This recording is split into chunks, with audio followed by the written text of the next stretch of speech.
Middle Island se trouve au sud de l'Australie.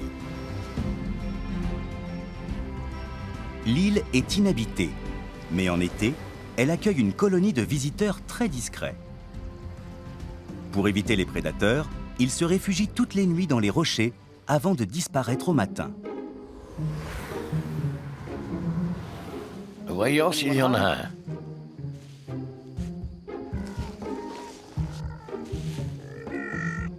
Mesurant en moyenne 30 cm, les manchots pygmées sont les plus petits de leur famille. Oui, on a un adulte. John Sutherland et Melanie Wells font partie d'une équipe de bénévoles qui surveille la population de l'île. Il a déjà une puce électronique. Aujourd'hui, ces manchots qui nichent dans des terriers se portent bien. 13,2. Parfait. Ça n'a pas toujours été le cas.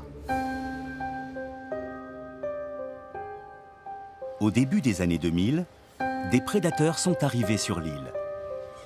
À découvert sur la plage ou prisonniers de leur terrier, les manchots pygmées étaient des proies faciles.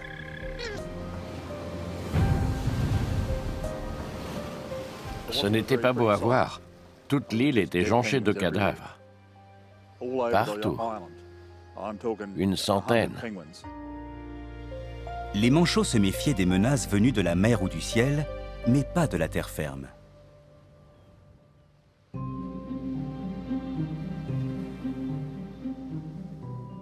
C'était des renards du continent qui avaient compris comment arriver sur l'île. Ils se sont mis à nager. Une des femelles a même appris à nager assez petit. Toutes les nuits, des renards roux tuaient des manchots, souvent sans les manger.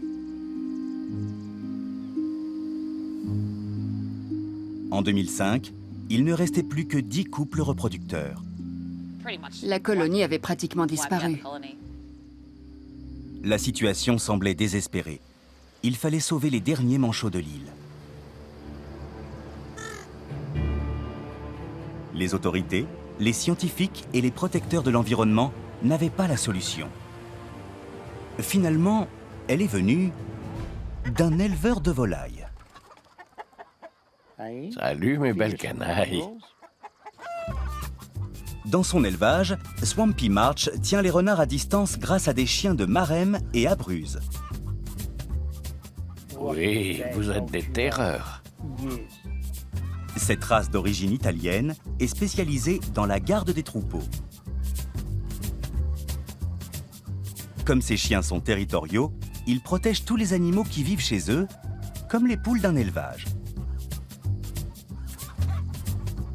Ils repoussent tout ce qui les menace.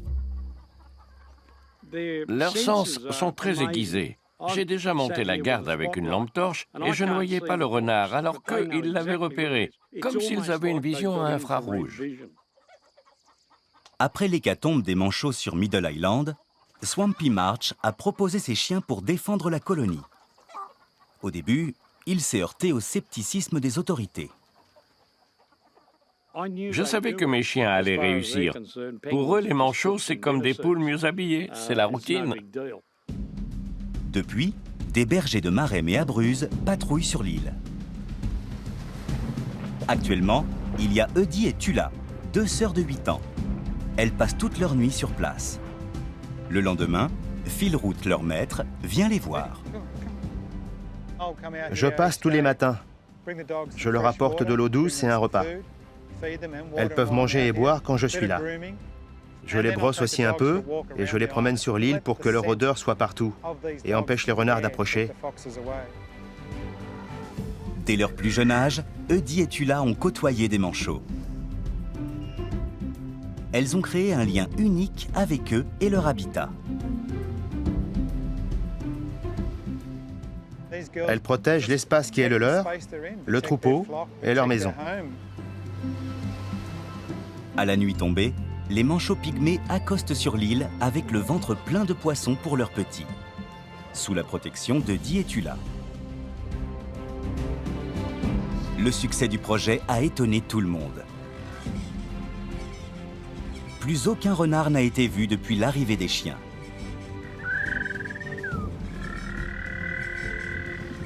Une attaque de plus et la colonie aurait disparu. En 2016, il y a 200 couples reproducteurs, grâce à la relation improbable entre les chiens de berger et les oiseaux. Le meilleur ami de l'homme est devenu l'ange gardien des manchots.